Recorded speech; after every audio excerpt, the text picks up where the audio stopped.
Peterborough's community radio station, Salaam Radio, 106.2 FM. Good evening, tech lovers, gadget geeks, and the people who still think Bluetooth is a pirate. Welcome to the Tech Factor right here on Salaam Radio 106.2 FM. I'm Akeel, and for the next hour, I'll be your guide through the world of shiny new gadgets, clever software, and the occasional tech disaster. Joining me in the studio is my fellow tech aficionado, Joel. Hello, my friend. Hello, how you doing? I'm good, thank you. Tonight we've got a packed show. First up, we'll be breaking down everything from the big Apple event, the new iPhones, Apple Watches, AirPods, and of course, the good stuff from iOS 26. Then we'll dig into VPNs, what they are, how they work, whether free ones are safe, and why they might just be why they might just be the online invisibility cloak you didn't know you needed. And after that, I've got some cool tech stories of the week, and we're talking AI-powered chips that want to beat Apple, Android coming to PCs, AirPods that are almost perfect, Microsoft computers going for a swim, and a warning about hundreds of dodgy Android apps you need to delete right now. Plus, we want to hear from you. Tonight's question is simple. What's the one iPhone feature you absolutely could not live without? Is it Face ID, AirDrop, or maybe it's just, face it, making calls occasionally? Let me know. Call us on 01733 602133 and text on 07411 191062. Messaging Salaam Radio on Facebook, X, YouTube, or Twitch. We are streaming live right now. So let's have it, Joel. Apple event and iOS 26. So much to get through. I can't believe we're going to get all of this packed into just 1 hour. Yes. This could be 2 hours long, the show. Oh, wow, yeah, of course. We've got so much to get through. We do. So the Apple held their big event this week, and as usual, they made us believe our perfectly fine iPhones are now old, slow, and basically vintage. So what's new? First up, the iPhone 17 Pro has got a new titanium design, lighter and stronger, which is great if you like dropping your phone face down in the bathroom. The camera has had a huge upgrade too. Honestly, it's like carrying a DSLR around in your pocket, except you'll still only use it to take pictures of your cat. Well, I have heard other streamers saying that it is now essentially a phone that's built around a camera. You know, the phone's like the afterthought, and the camera for the sort of Max Pro and stuff is like, that's their key focus. Yeah. And there are more and more content users using just the Pro Max to film their content, and entire feature-length films as well, filmed from the Pro Max. And that's exactly the audience that I think that Pro Max is pitched towards. Yeah, and you're right. I mean, I've seen some pretty clever films out there, and then it'd say at the end of it, oh, this was filmed entirely on iPhone. I'm like, it's crazy. Yeah, wow. But I mean, obviously they don't have the kit lighting and so on, blah blah blah. But yes, lighting, but they're just like, instead of having sort of like a heavy camera on like a big rig, they're just whacking one of these iPhones into like a beach grip or something, and then just having at it and coming out with absolutely fantastic results. So what's your thoughts on the design? Well, I think the design's quite... I'll show you the old one. I'm holding it here. Yeah, I think the design's quite interesting because they've gone, with the Air and stuff, they seem to have gone, like, super thin, but then they've had to, like, bulk it out where the actual camera lenses are and stuff. I know there's going to be, like, loads of people out there at the moment screaming at their radios and saying, oh, yeah, but you can't change the lenses. They're still quite small lenses when it comes to more professional cameras or DSLRs and things like that.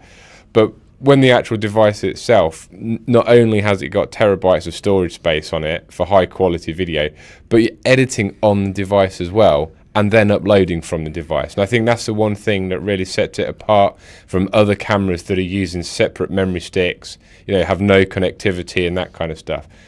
Editing on device, uploading and recording one single device. Okay, so just going back then a second, just thinking about the design. So initially when I saw it, I was like, that looks like that's taken off a pixel. Well, they're just and rectangular square blocks, aren't they? I was just looking at it. Also, I think it reminded me. Is it Oppo? I can't remember. One of the. It's got this. It's got this. Almost like a rectangle plate, isn't it? It is, yeah. Whereas it's just a little bit heavier, a little bit more thicker than the rest of the phone itself, which is an interesting. I'll be honest with you. I don't dislike it. I think it does look better than the one that I've currently got. And I've been, by the way, just so you're aware, and I'll be honest, I've been trying to buy a Pro Max, but they're completely out of stock. Yeah. Right? And it's weeks away. So, you know, the event happened. And I was like, oh, I need to get a new phone because Tim's just told me to do so. And so then I went, oh, I'll try and buy this. And, you know, voila, out of stock everywhere. It's crazy. So yeah. So going back to the design itself, what do you think to the colours? Okay, can I just say, honestly, I think that orange is superb. Yeah, interesting. Okay. I think they needed something that was screaming. There's a certain someone in my life Yeah. that's not getting the new one because of the colours. Oh, really? So I wanted to talk to another Apple aficionado to say, what do you think to the colours? Yeah. Now, I've heard, again, other streamers talking about that they like the colours. Yeah. That I think, you know, that they've got a good palette for the Macs and stuff. I think they could have done one or two more. The reason why I like the orange, I'll be honest with you, is it's screaming at you. For me, I look at it, I'm like, that phone is telling me, hey, do you know what I can do for you, buddy? It's not business boring black, is it? No.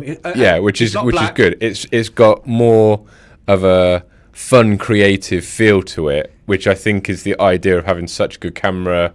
And you know, if that phone is moving in more creative circles with, you know, people doing content creation and stuff with it, they're just going to want something that's a little bit nicer on the eye, something that's not just boring silver or boring black. Yeah, I agree. And believe it or not, that was the colour that was sold out the most. The orange. The orange is just... It doesn't surprise me. Absolute flagship. It's everywhere. Yeah. You know, I turn on my TV, it's there. I go on the internet, it's there. You know, big adverts everywhere. They've had such a huge marketing campaign. Now, the sales, interestingly, so early, you say it's sold out everywhere, and early indications are that it is 19% higher and faster selling than the iPhone 16 than the model before. I am not surprised. And I think that's only going to get this is very, very early figures, and I think that even now that figure is probably out of date, and I would say that it's absolutely a lot more than that. It's been hugely well received. Okay, every single Apple store around the world had a queue. Yeah, global sales for this particular one, opening weekend, absolutely huge.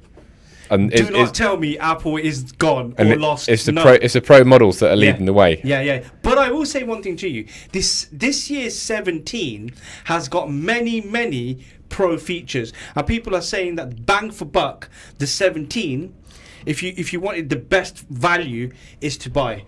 Because remember, a lot of people will have the Pro phone, will never stretch it. They'll never do a ProRes photo. They won't do shooting, won't be creating dynamic movies and so on. They've just got the Pro phone. Yeah. So some of the some of the actual 17 standard model features, you're still talking about 6.3-inch Super Retina XDR display, ProMotion technology for a smoother visual experience. It's still powered by the A19 chip. It's got dual camera system, 48 megapixel main sensor, and it's coming in at about £800. So I think I think it's going to be an extremely accomplished phone coming in at that price point with everything else that comes with Apple, which we'll get onto as we go through. It's a fantastic entry level point for Apple. I agree. You sound like someone who wants to buy one, Joel. This is not like you. Stepping it up to sort of the Pro and the Pro Max.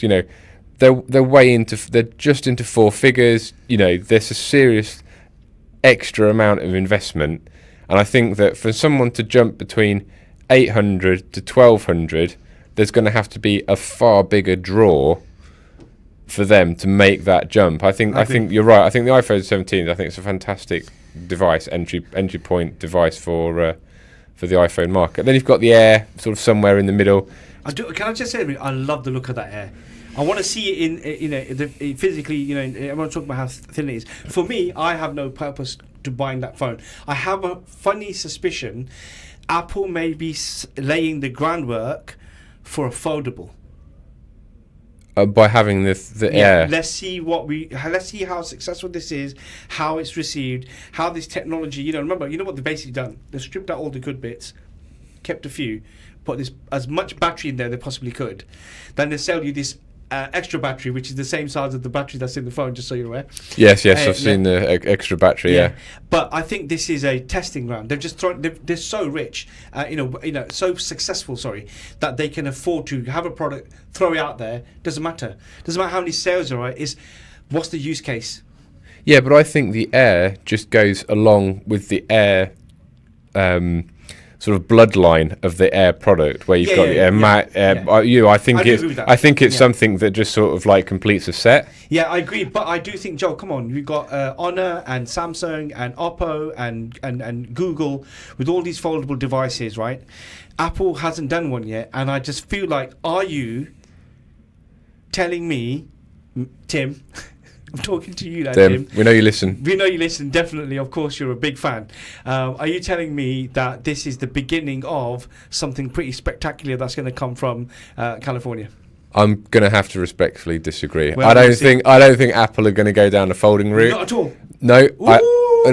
Here we go then. This is interesting. So we'll have to see in a year's time or whatever. Yeah. I think that the whole folding side of things, I think for Apple's for Apple's bloodline again, I think that it is just too much of a gimmick.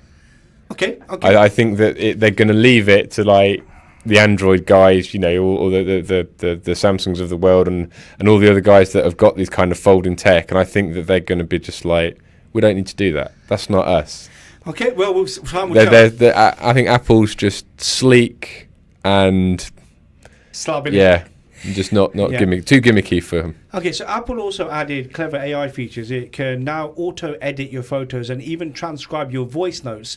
At this rate, your iPhone will probably apply for jobs on your behalf. Then there's the Apple Watch 11. Apple has gone big on health features. It now tracks stress levels, heart health, and has a battery life that actually lasts longer than your average Netflix binge. Soon, it'll probably say, "Oi, put down your samosa." Pick up some gym weights instead. Yeah.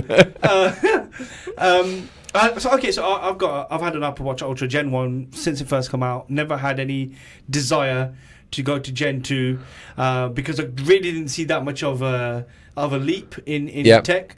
Ultra 3 does have some pretty cool features, and I'm thinking to myself, I wouldn't want to know about my stress levels. Yeah, that sounds good.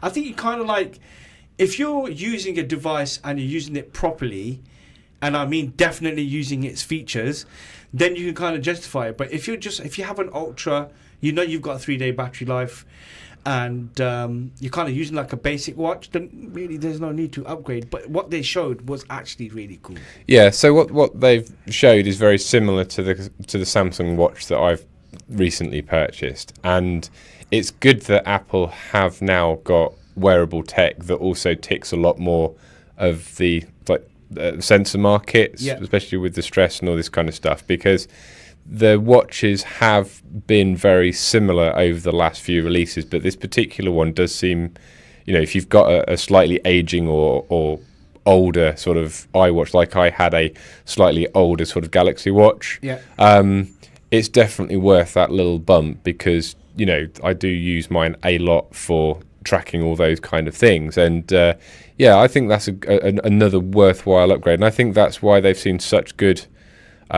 sales with their phones, because I think people are now keeping tech for that little bit longer.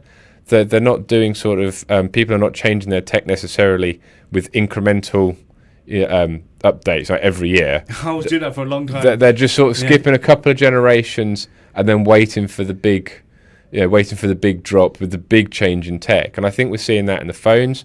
I think we've seen that in the wearables as well. No, I think you're spot on. I think you've hit the nail on the head there.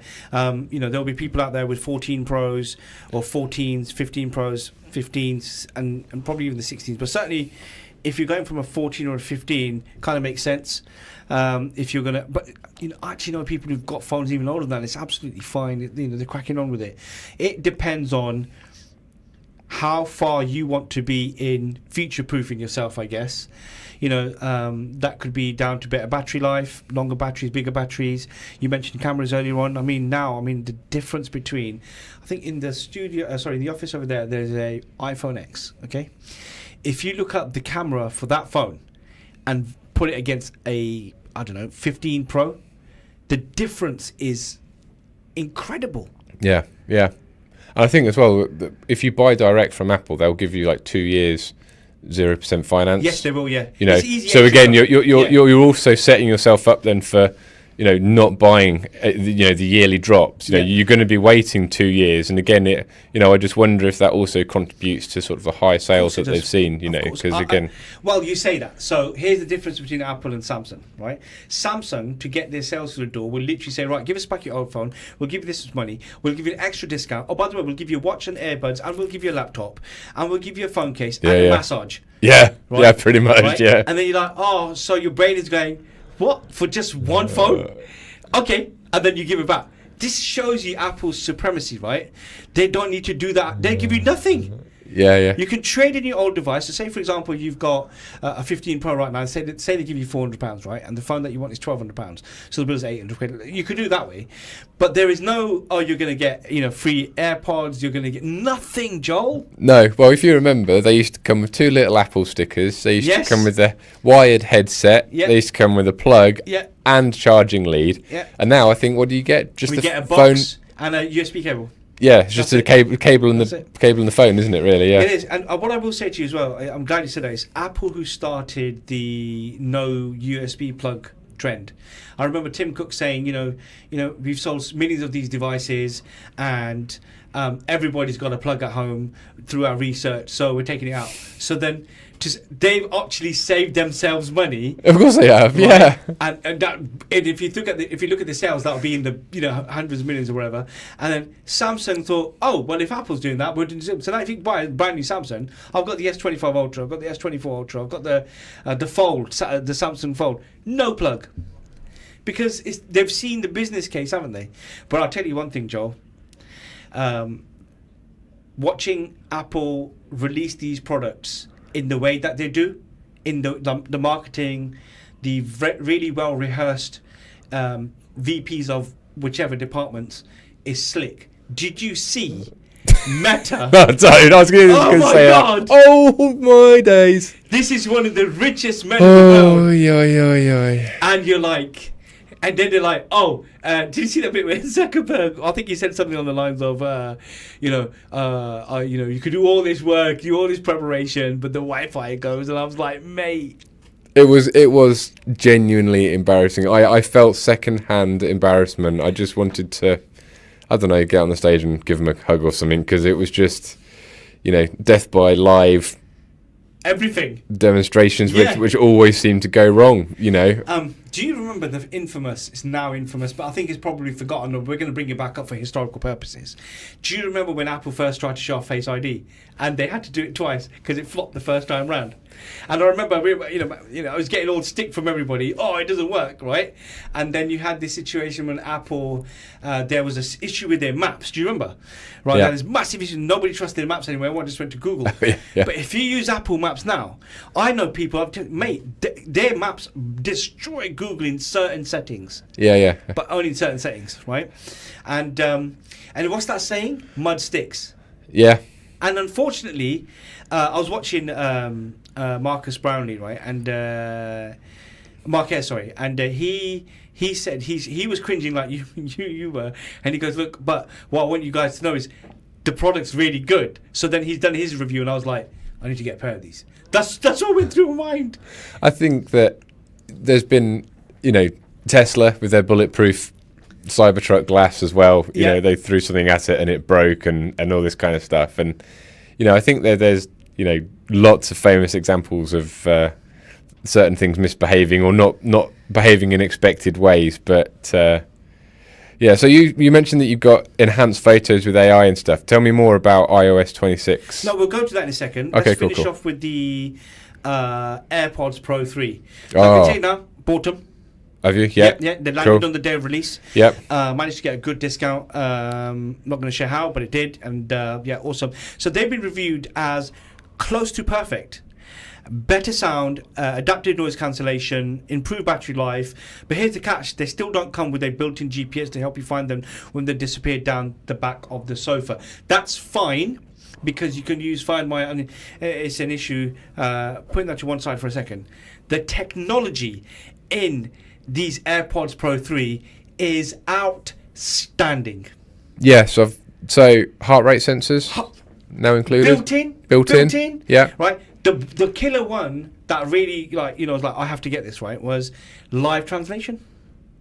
Live translation, so I can actually understand you, Joel. I'd love to know how well that works and what kind of delay it's got. Yeah, I agree with you. Obviously, because it has to go from your pod to your device, presumably then maybe somewhere else to then get translated to come back to your device to come back into your ear. And I don't know how much delay you're going to have in a natural conversation. When you do translation on the screen, you can point and gesture and do what you need to do to the person to make sure that they're translating and you're translating and the other person knows what's happening. But if you're using, the buds and stuff, you might be able to hear them, but how do you speak back to the person in their language? Yeah, was one thing that I thought about with that, and how quickly does the translation happen? So when you get them, I'd love to hear first-hand experience. I've already got them, but I should do is actually bring it in and we should do a test live on it. Yes. I'll speak in a different language. I've only got one language. Yeah, so I've got four. I've got 4 languages. So I'll speak in a different language, and then what you do is you let me know how fast everything's happening and how I praise you as being the lord of the solid state drive. Yeah, I don't know how I'm going to speak back to you. That's the one thing that bothers me. But noise cancelling is meant to be outstanding, greatly improved with less time delay, and with hearing aid capabilities. Now that's the feature that really, again stood out to me. So AirPods Pro 2, when I set them first up, they went through because they've got hearing aid facility as well, technology. It said that I can't remember how much percentage loss in my left ear, and I was blown away. Yeah. Marcus Brownlee was saying that in his review of the AirPods Pro 3, he said these are designed for someone who has them in their ears all day. And if in ears all day, this will be fantastic. They've put this foam inside tips now as well. They fit better. So they come with different size, don't they? For the first time. Yeah. Now again, if you buy other, pod-related kind of headsets and stuff, they all and have historically for a long time come with different sizes. But this is quite a big thing. It is. And I think the material that it's made from is, I don't know. Yes, basically, yes. Basically, yeah. So good. Awesome. So I would say, looking at the event in terms of the lineup of the products, 17 Pro, 17 Pro Max, the Apple Watch Ultra 3, the AirPods Pro 3, I thought they did rather well. Yeah, I think that, again, going back to what we were talking about earlier, where people hold on to tech for a little bit longer, I think that this year there is good enough reason to get all three. Yes. Yeah, so if you've got old pods, if you've got old watch, and you've got now an older phone, especially if that phone is sort of more than 2 years old and stuff, and that other tech is perhaps more than a couple of years old, I think that this is a great time to jump forward and jump into this new stuff that they've just dropped. I agree, and there are, like you said, everyone, there are tempting. Just go on apple.uk, Upper UK, sorry's website to find trading offers. Of course, we're not plugging them from the station perspective, but no, I'm totally not sponsored by Apple. No, we're not sponsored by Apple. I'm Android boy. You got, the regular listeners will know that, but I just think that this dropped just is good. It's good. So let's talk about iOS 26, the update rolling out to iPhones at the time. I mean, it's all over all my devices now. We also had a Mac OS upgrade as well, which was fantastic. So it's all working together. So Siri has had an AI makeover and is now more smarter and more natural. You can customize your lock screen and widgets in a new way. Built-in live translation, handy for holidays or pretending if you're multilingual. Battery optimization that manages your charger better. Basically, your iPhone is now telling you off for leaving it plugged in all night. I mean, it's quite clever. And strong privacy features, more transparency about the apps that are tracking. I've got my own opinion about iOS 26. What's yours? What I will say is that it's a huge leap compared to where we were. This feels like a good upgrade. Yes. Now, here's the thing with it. I haven't got an Apple device, so I haven't really played with it. But the one thing that has impressed me is their new quantum secure encryption that they've got. And again, with Apple, I really do have to take my hat off to how they want to treat people's data and communications that's happening from device to cloud and all that kind of stuff. And what they're looking at with the new quantum secure encryption, which is on sort of iMessenger and stuff like that, is they're trying to future-proof that encryption to prevent it getting hacked even by quantum computers. Wow. So at the moment, there's a lot of what's called sort of like harvest now, crack later. So lots of people now, they're harvesting your data, which might be encrypted to a very high level that currently can't be cracked by current computers and CPUs. But when quantum computing comes into more effect, it'll be cracked easy. But Apple future-proofing that. Wow. Okay, so that's food for thought, isn't it, Joel? Right before we go into an ad break. Well done, my friend. So for me, overall, iOS 26 feels like Apple's finally listened to our complaints and then said, well, that'd be another £200 more, please. But no, jokes aside, I feel like it's a big change. We'll carry on with this after this short break. I mean, Joel's making me thinking about quantum Stay tuned future. to Salaam Radio after this short ad break. Fancy the true taste of Middle Eastern Kurdish food? Asia Restaurant gives you the unique fusion of flavours from Turkey, Iraq, Syria and Iran. Eat in at 5 Fitzwilliam Street, Peterborough, PE1 2RU. Or order through Just Eat, Uber Eats, or order through our website, asiarestaurant.co.uk. Call us on 01733 562 530. Asia Restaurant, the true taste of the Middle East. It's healthy, nutritional and halal. It's The Lads, your first choice for burgers, pittas, wraps and flame-grilled lamb chops and peri-peri chicken. Now with 5 fantastic new flavours, plus sides, grilled salads and milkshakes too. Open daily from 11:30 until 11 p.m. Call in at 15 Cowgate in Peterborough. Order for collection online at thelads.co.uk or by calling Peterborough 562287 or place your Lads delivery order at ubereats.co.uk. Craving top quality fried and grilled chicken without the high price tag? At Sam's, we make every bite unforgettable. From juicy chicken to mouth-watering burgers, taste why we're the best in town. Visit us at our brand new restaurant at 33 Westgate in the city centre or our second spot on Lincoln Road. Prefer delivery? We're on Just Eat, Uber Eats and Deliveroo. Sam's, serving up amazing chicken across the UK for over 30 years. Dreaming of starting your own business but not sure where to begin? The Progressive Business Network is here to help. Each month, we connect aspiring entrepreneurs with experienced business owners to share stories, strategies, and the steps to turn ideas into reality.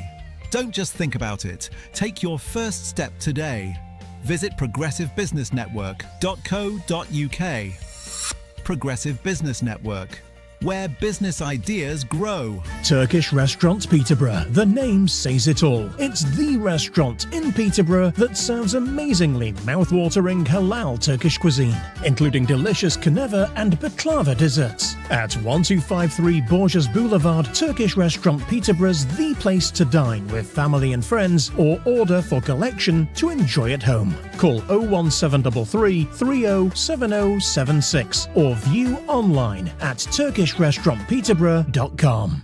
Ayada Care Limited provide quality and compassionate care at home support services, respecting the cultural, linguistic and religious backgrounds of those we care for. We find out exactly what our clients need, then match our trained Ayada staff to meet their personalised yet affordable care plans, promoting independence and mental health well-being. Call 01733 666 801 to speak with registered manager Iqbal Manji or visit ayadacare.co.uk for details. Craving authentic Desi flavors? Look no further than Desi Restaurant. From midday until 1 in the morning, enjoy our homemade specialties that will transport your taste buds. Indulge in tantalizing papri chaat and savor the rich Chersi Kadahi. Treat your friends to our fresh 1 kilogram Chersi lamb handi. Plus, get 2 12-inch pizzas for $11.95. Located at 298 Lincoln Road, we deliver from lunchtime until 1 a.m.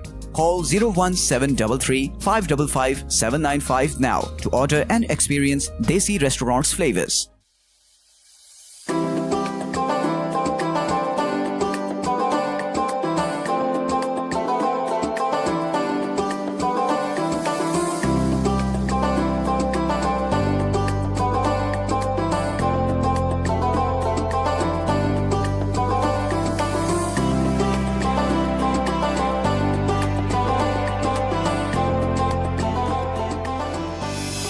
Peterborough's community radio station, Salaam Radio, 106.2 FM. Welcome back to the Tech Factor. If you've just tuned in, you've missed our conversation about the Apple event and iOS 26. Of course, because it's a tech show and you're into your tech, you can always hit rewind, can't you? Find us on Facebook or YouTube for the rewind. Now, let's switch gears and talk about VPNs. Now, I know what you're thinking.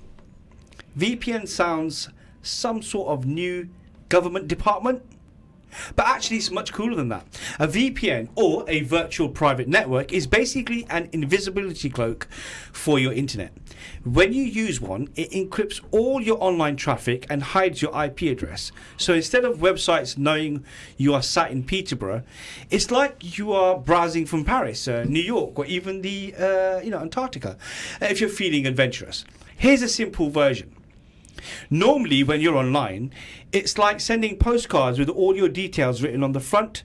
But with a VPN, you're putting those postcards inside a sealed envelope. Much harder for anyone to snoop on. Now, here's the big question. Free VPNs versus paid VPNs. Joel? Yes. Well, you know what they say in life? You don't get nothing for free. This is true. So there are some significant differences that you need to be aware of if you're picking a VPN for any particular service. So generally, rule of speaking, with the internet, and this is true for social media as much as it is for sort of free VPN providers, is you are the commodity. You are the commodity when it comes to the free VPN stuff. You are the product. So they are interested in you and your data. And one of the most sort of significant telltale signs of that is some of the free VPNs, they may actually still be recording what you're browsing, where you're browsing, and all that kind of stuff. So that's one of the sort of like the major differences between paid and unpaid. Now, I know also what you're going to say. You're going to say, okay, so they've also then got in paid.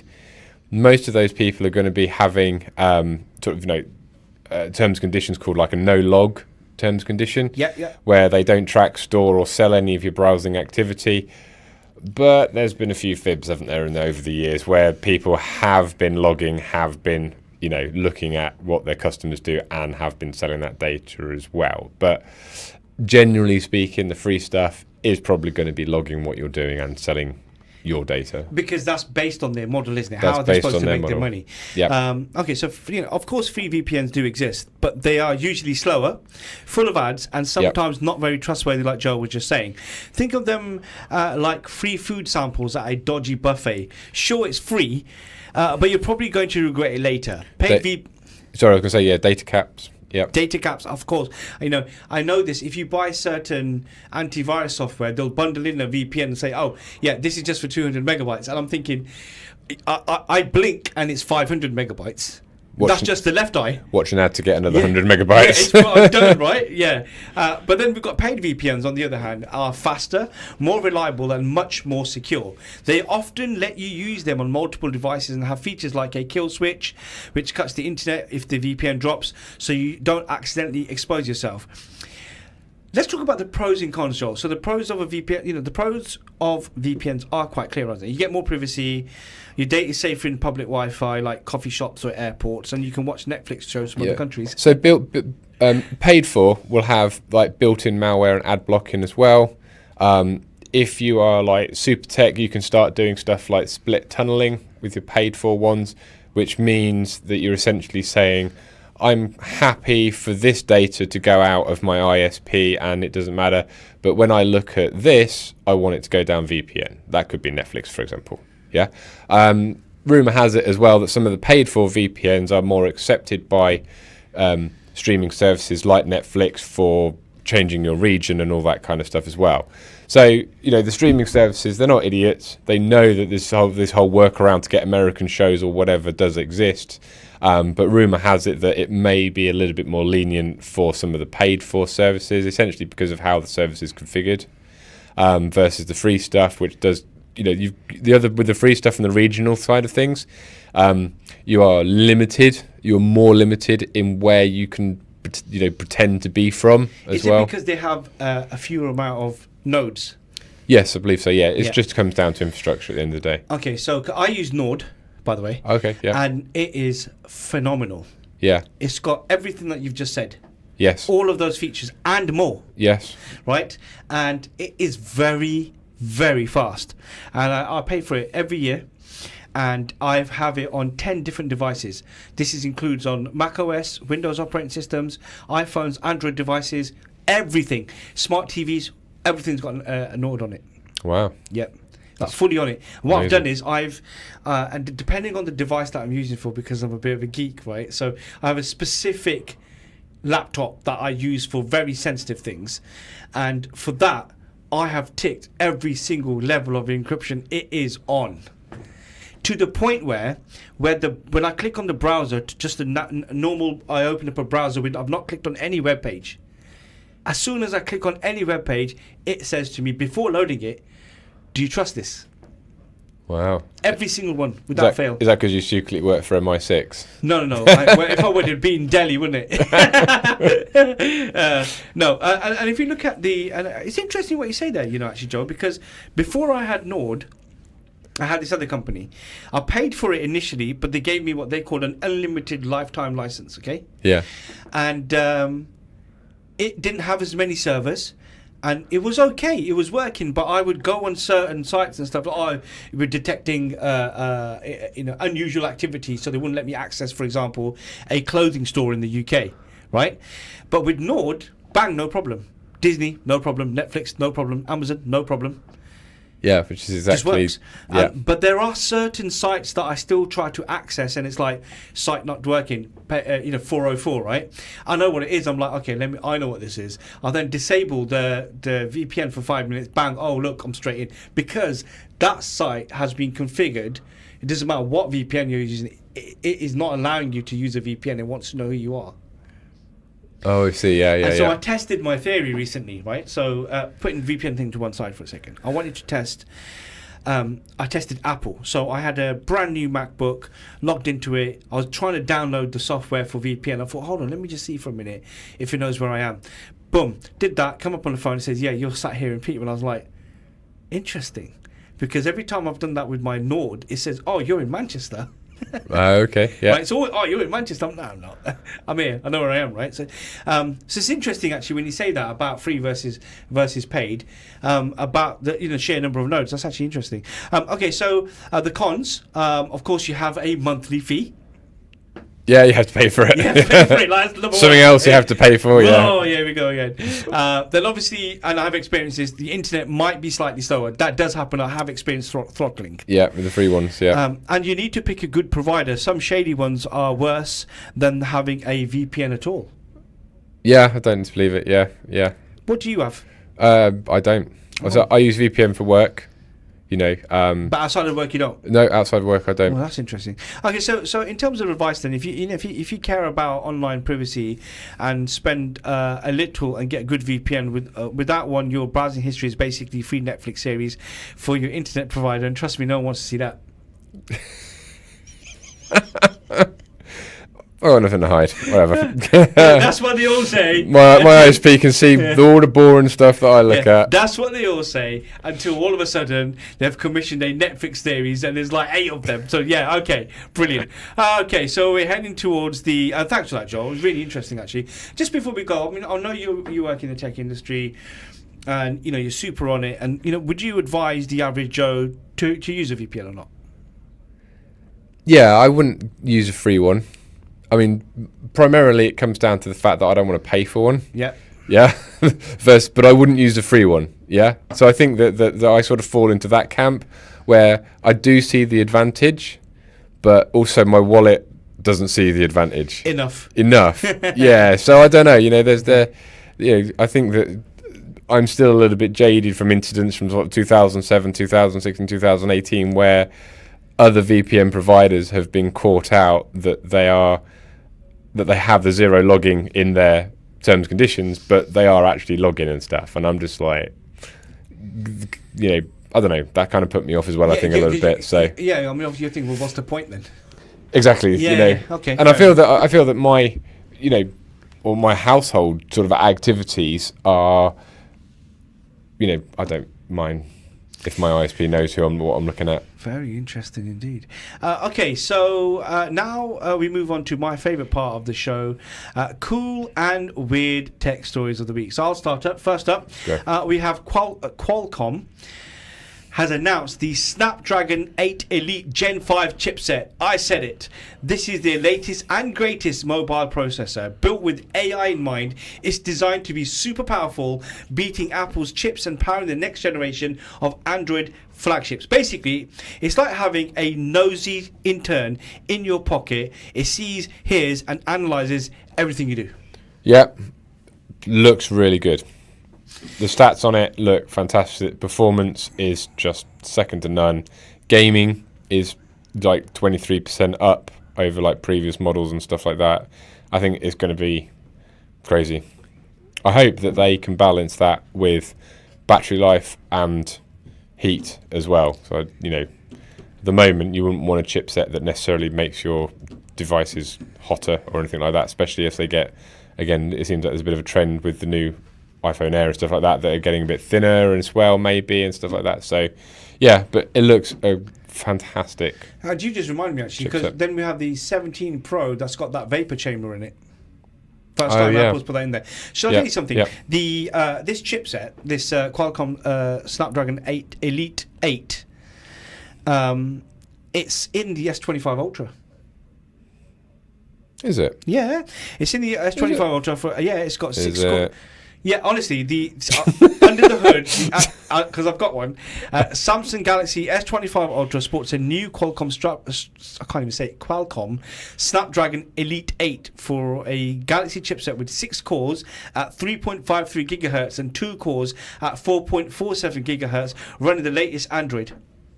Crazy, and that's a fantastic phone as well. That Galaxy S25 Ultra. Yeah. I've got it sat at home. I've got the 1 terabyte edition, and it's just sat there because it's the phone's fault. You're preferring the fold, are you? Yes, I use it for work. Yeah, so I'll tell you what, where it came into its own, Joel, right? So I was using it as a slab, right? So I'm like, this is fine, everything's fine, don't need to open it. And then I had a Microsoft Teams call, right? So I'm talking to my colleague, and I was like, she was trying to show me an Excel sheet. Some data in it. So I was like, let me zoom into this. So I've gone to zoom in on the slab. I'm like, my brain's just gone, you've got to fold, okay? Hold on a second. And the transition from the landing screen to when I opened was seamless. And there she is in front of me.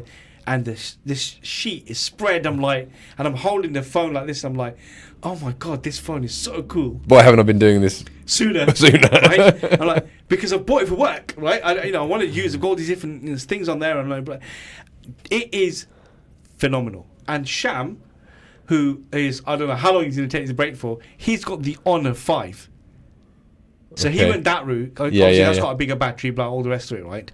And he's loving it too. Yeah. I use this tiny little cheap tablet just for this show because I can't look at my, for my notes for the show, I can't look at my small phone screen. But if I had a fold, problem solved. Definitely would be a fold. Problem solved. Yeah. Okay, so what have you got for me? Okay, let's have a look. Let me just give me 1 hot second. So we are. I was very, very, very excited by this news. We are going back to the moon. Are we? We are. So NASA, Artemis 2 mission, and I mean humans are going back to the moon. So there's been plenty of probes from various other countries from around the world recently that have been going to the moon, and we've covered those in previous shows. But NASA have announced that they are sending a manned mission to the moon. And they're talking about it happening as soon as February 2026. Wow. So I don't know how this has all of a sudden come about, but the mission is going to send 4 astronauts on a 10-day journey around the moon without landing. So sadly, they're not going to be landing. But it's not a unmanned probe. It's going to be 4 people, 10-day mission. They're going to be... flight is critical to test the Orion spacecraft and Space Launch System rocket, providing essential data for future landings and eventually missions to Mars. Pretty cool. I'm excited about that. Would you do it? Yeah. You would. Given the opportunity, would you... Maybe 20 years ago. Maybe not now as an now. old man. No, yeah, now. Yeah, well, sure. It's only 10 days, isn't it? It'd be lovely. Yeah, you do. It's like going Butlins, right? Yeah, brilliant. So funny. It's only 10 days. No, in all seriousness, okay, let's just say, I know, Chief Operations Officer, CEO of NASA rings you.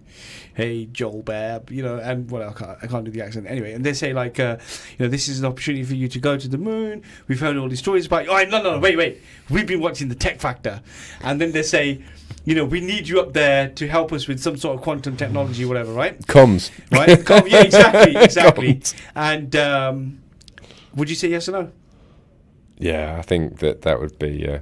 Okay. That'd Now I'm be going to hard, flip yes. this. Okay. Would you want to be the first human to go to Mars? No, I don't think so. Is it because it's untested, uncharted? It's a 2-year journey before you get there, isn't it? And then... Well, so how would you know this? Whoa. Brakes on. How would you know it's a 2-year journey? Because I read about science nerd stuff. I see. So you have actually Googled. See, this is what I'm saying. His ISP clearly knows that he's been putting in, I want to go to Mars. How do I get to Mars? Oh, no wonder you're not using the VPN, because you want one of these billionaires, to just say, oh, there's this guy. He's been Googling this stuff. He's the perfect guy. Why don't use a VPN? Yeah.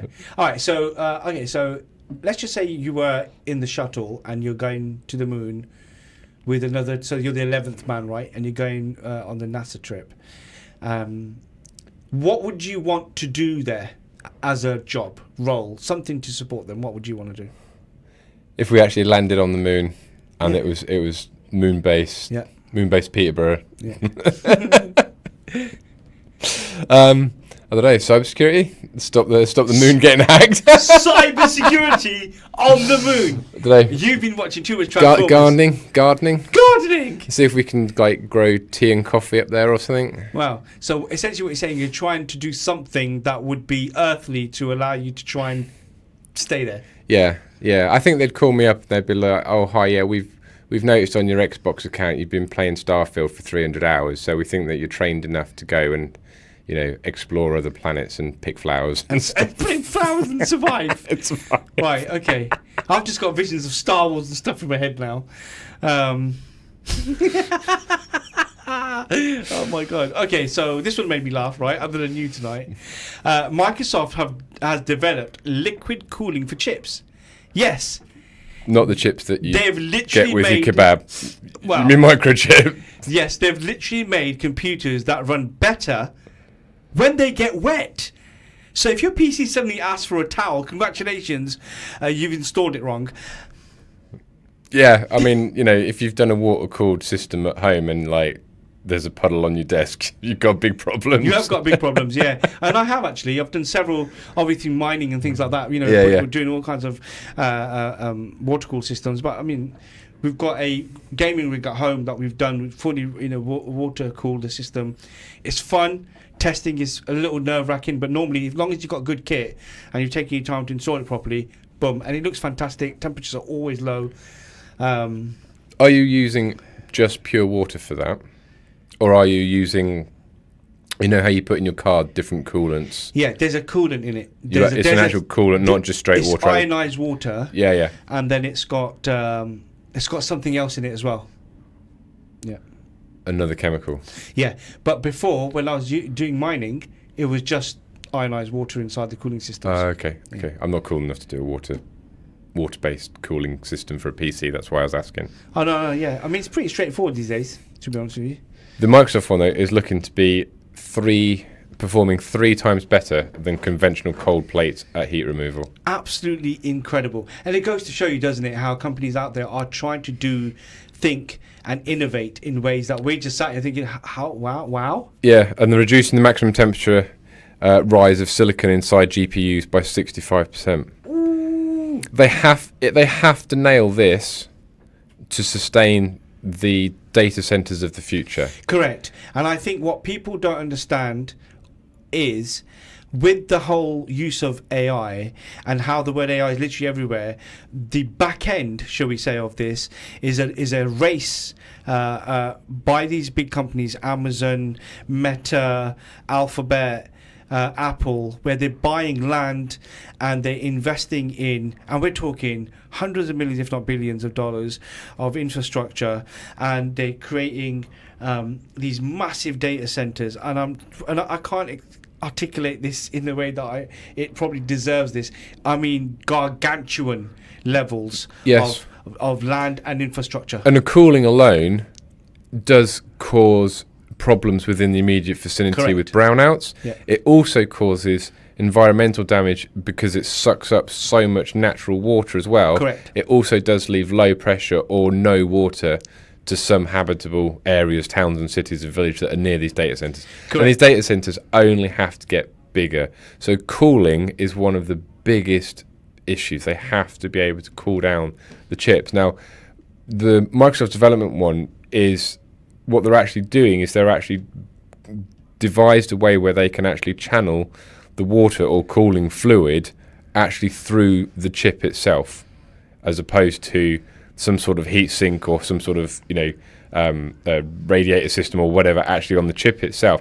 It's actually going through the chip itself. It's incredible. Which again is why they're seeing such good results from it. Yep, and then they'll do a tie-up, won't they, with Nvidia or someone. I know Nvidia is doing something with OpenAI, where they're working on a solution. Again, the problem you got here, Joel, as well, and this is commentary that I've taken from forums and speaking to people as well, which is what they're seeing is these massive AI companies, their parent companies, who are sitting on mountains of data, are now having relationships with the other tech companies or tech bros of the world.